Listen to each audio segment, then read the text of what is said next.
Here's Professor Zayas with one method researchers use to measure implicit self-evaluations and partner evaluations. One common way is through reaction time measures.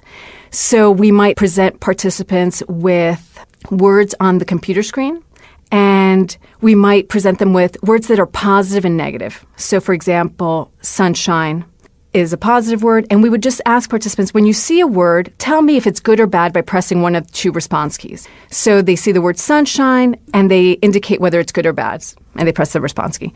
They might see another word, garbage, and they would say, okay, that's bad, and they just press response keys. Then we say, okay, continue to do that task, so classify that target word as good or bad, but before you classify that target word, we're going to show you another word right before. Just ignore that word. And so we might show them something, for example, one of the first studies to study this would show them something that, an object that's positive. So I like coffee, so researchers would show me the word coffee, and then I would classify positive and negative words as good or bad. And what they found was, even though I was told to ignore coffee, I couldn't ignore it. Coffee came to mind, and not only did coffee come to mind, but my attitudes about coffee came to mind spontaneously. And the reason that we know this is because participants weren't asked, tell me how you feel about coffee. They said, ignore coffee, classify the second word. But because coffee activated good, then when that second word was presented, and that word was also good, like sunshine, well, people were faster then to classify sunshine than if that word hadn't been presented. So it's almost like coffee brought to mind good, and now you're thinking all good. So when you're presented with a good word like sunshine, you're going to be faster. And when you're presented with a bad word like garbage, well, you're not going to be slower because you're thinking about good. So in this way, we're able to make an inference about how people feel about coffee. If that first word that participants are told to ignore is something negative, say cockroach, well, you would see the opposite pattern. People see the word cockroach, even though they're told to ignore it. It spontaneously activates their associations with it, their attitudes, which is negative. Now, when the next target word that they're supposed to classify is negative, like garbage, well, they're faster because they were already thinking negative. And when they see sunshine, because their mindset was negative, they're going to be slower to classify sunshine. So we can use this type of task, and instead of having coffee and cockroach as the first word, we present participants a romantic partner's name. We could present that as the first word, or we could present your own name. I would be presented with Vivian.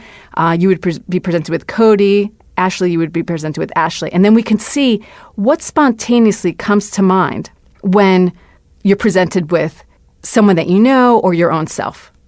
So in one of the first studies, we used this method to assess how do people feel about close others.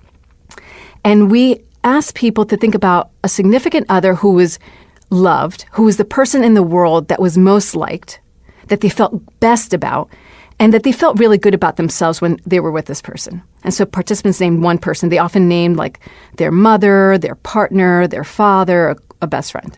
We also asked participants, okay, of all the people in your life who are significant, try to think about one person that you don't feel really good about, that elicits some negativity, and that you don't feel really good about yourself when you're with this person.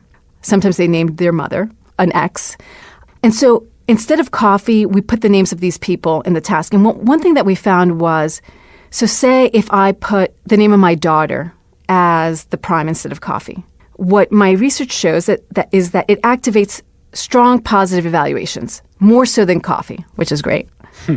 But it also activates some negative evaluations to the same extent that cockroach did.